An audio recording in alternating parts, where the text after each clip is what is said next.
Hello friends, welcome to my new blog. তো সেদিন অনেক ভোর মানে প্রায় অন্ধকার ছিল, সেই সময় আমরা বেরিয়ে পড়েছিলাম কারণ আমাদের ট্রেন ছিল অনেক সকালে। তো দেখতেই পাচ্ছ আমরা সবাই ব্যাগপত্র নিয়ে বেরিয়ে পড়েছি।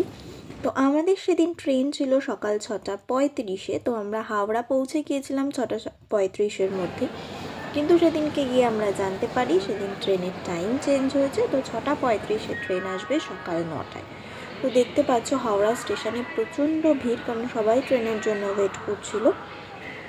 তো আমরা যাওয়ার পরে একটু কফি খেয়ে নিলাম। কফি খাওয়ার পরে স্টেশনেই বসে অপেক্ষা করছিলাম, কিন্তু এত বোর লাগছিলো যে কি বলবো, তার মধ্যে খুব বিরক্তও লাগছিলো। তো 6:35 থেকে দেখতেই পাচ্ছ 8টা, 8:30টার ওপরে বেজে গেছে, তখনও স্টেশনে বসে আছি। ট্রেনের কোনো পাত্তা ছিল না, এমনকি এটাও বুঝতে পারছিলাম না ট্রেন কখন আসবে, কারণ কোনো অ্যানাউন্সমেন্টও ছিল না। তারপর প্রায় 9টা বাজার পরে, অনেকক্ষণ পরে অ্যানাউন্স করলো যে ট্রেন আসবে 19 নম্বর প্ল্যাটফর্মে। তো এই যে দেখতে পাচ্ছ সবাই মিলে 19 নম্বর প্ল্যাটফর্মে বসে অপেক্ষা করছি ট্রেনের, কিন্তু ট্রেনের দেখা নেই। তো কি যে বিরক্ত লাগছে, মানে সবাই বিরক্ত হয়ে যাচ্ছিল। প্রথম কথা যে এতক্ষণ ধরে স্টেশনে বসে আছি, এই দেখো সেই অপ্রতীক্ষার অবসান, ট্রেনের আগমন।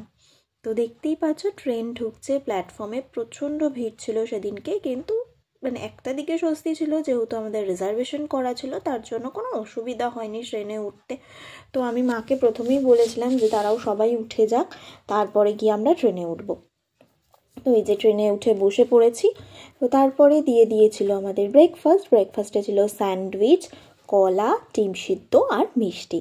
তো সেটা খাওয়ার পরে তারপর আমরা এই যে ট্রেনে বসে সবাই গল্প করছিলাম, কারণ এটা হচ্ছে আমাদের পাড়ার যে কোঅপারেটিভ ব্যাংক আছে, সেই কোঅপারেটিভ ব্যাংকের থ্রু থেকে আমরা মোট 32 জন গিয়েছিলাম দীঘা। তো তোমরা আগেই দেখে নিয়েছো আমার দীঘার সমস্ত ছবি, বাট কিছু ছবি এখনও আপলোড করা বাকি আছে। তো এই দেখো আমরা ট্রেনে সবাই বসে আছি, আমার পাশে যাকে দেখছো সেটা আমার মা। তো আমরা ফ্যামিলি থেকে, মানে আমাদের বাড়ি থেকে মোট আমরা 8 জন গেছিলাম, শুধু আমার বাবা যেতে পারেনি, কারণ যেহেতু অনেকেই জানো যে আমার একটা পেট আছে। তো আমরা সবাই যদি চলে যেতাম, তাকে দেখার জন্য কেউ ছিল না।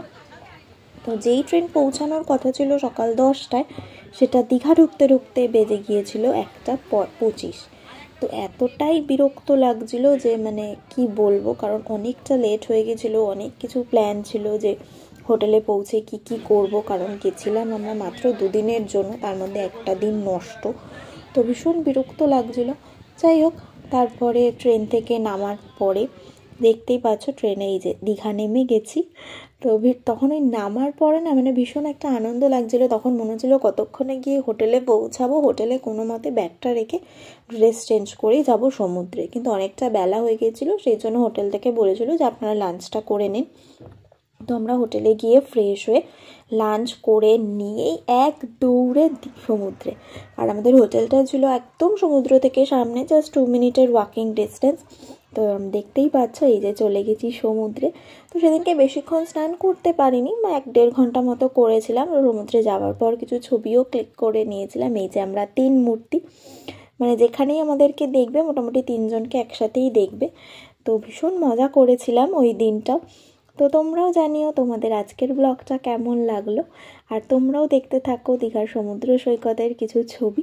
তো সেদিনকে যাওয়ার পরে এই কয়েকটা ছবি তুলেছিলাম, তার কারণ অনেকটা বেলা হয়ে গিয়েছিল। তো মাও খুব বকাবকি করছিল সমুদ্রে নামতে। তো টাটা, বাই বাই।